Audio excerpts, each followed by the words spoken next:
गुंडा निलेश घायवळचा भाऊ सचिन घायवळ फरार. सचिन घायवळवर पोलीस मकोका लावणार. कोथरूड पोलिसात खंडणी मागितल्याप्रकरणी घायवळ बंधूंवर गुन्हाही दाखल. कारवाई विरोधात निलेश घायवळची हायकोर्टात याचिका. 2019 पासून घायवळवर एकही गुन्हा दाखल नाही. गुन्हे असलेल्या एकाही व्यक्तीला मी शस्त्र परवाना दिला नाही. पोलीस आयुक्तांच्या सहीनंच परवाना मिळतो. योगेश कदमांचं स्पष्टीकरण. सचिन घायवळला पुणे पोलिसांकडून शस्त्र परवाना देण्यात आलेला नाही. परवान्याची फाईल आयुक्त कार्यालयात पडून योगेश कदमांचा आदेश फेटाळला होता. पुणे पोलिसांची माहिती. योगेश कदमांची हकालपट्टी करा अन्यथा ठाकरेंची शिवसेना रस्त्यावर उतरेल. अनिल परब यांचा इशारा. या संदर्भात मुख्यमंत्री फडणवीसांना भेटणार. परवांची माहिती. मोठ्या व्यक्तीच्या शिफारसीवरून योगेश कदमांचा शस्त्र परवान्याबाबतचा निर्णय.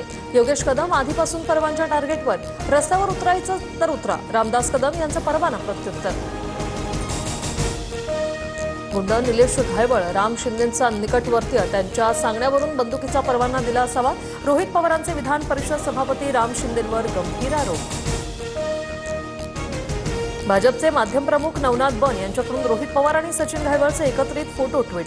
परवान्यासाठी अर्ज कसा करायचा याचं मार्गदर्शन सुरू होतं का? बन यांचा टोला. रोहित पवारांच्या आई सुनंदा पवारांचा गुंड निलेश घायवळ सोबतचा एक व्हिडिओ व्हायरल. घायवळनं शाळेला केलेल्या मदतीचं सुनंदा पवारांकडून कौतुक करतानाचा व्हिडिओ.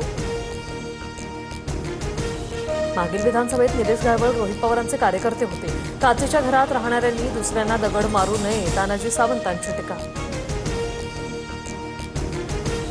महायुती सरकारनं लाडका गुंड योजना आणावी आणि राज्यात गुंडांचं पालन पोषण करणारं एकमेव महायुती सरकार म्हणून जाहिरात द्यावी. वडेट्टीवारांची टीका. बूट फेकण्याचा प्रयत्न केल्याच्या प्रकारांना मोठा धक्का बसला. सरन्यायाधीश भूषण गवईंची प्रतिक्रिया. तर ही घटना माझ्यासाठी विस्मृतीत गेली. गवईंचं विधान. खासदार निलेश लंकेंनी घेतली सरन्यायाधीशांवर बूट फेकणाऱ्या वकिलाची भेट. डॉक्टर बाबासाहेब आंबेडकरांचा फोटो आणि संविधानाची प्रत भेट दिली. शांततेच्या मार्गाने निषेध करण्यासाठी भेट घेतली.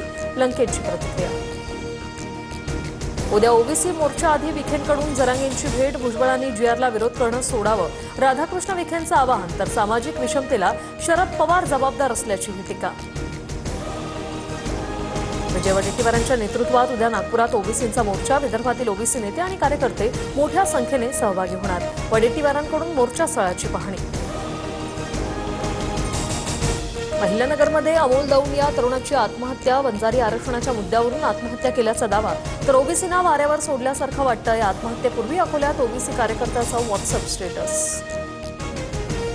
मुख्यमंत्री फडणवीस 3 दिवसात 6 विभागांच्या बैठका घेणार. 10, 11 आणि 13 ऑक्टोबरला आढावा बैठकांचं आयोजन. भाजपची स्थानिक स्वराज्य संस्था निवडणुकीची तयारी सुरू. लाडक्या बहिणींसाठी सामाजिक न्याय विभागाचा 410 कोटींचा निधी वळवला. तर सामाजिक न्याय विभागाअंतर्गत लाभ घेणाऱ्यांना लाडक्या बहिणी योजनेचा लाभ मिळणार नाही. बाळासाहेब आमचे दैवत. त्यांची बदनामी करायची नाही. दसरा मेळाव्यात केलेल्या वक्तव्यावरून रामदास कदमांची माघार. बाळासाहेबांच्या हातांचे ठसे कशासाठी घेतले होते असा केलेला सवाल. नवी मुंबई विमानतळाला मोदींचं नाव देण्यासंदर्भात भाजप आणि अदानींमध्ये एकमत. संजय राऊतांचा आरोप. तर विमानतळाला दिबांचंच नाव देणार. भाजपच्या नवनाथ बन यांचं उत्तर.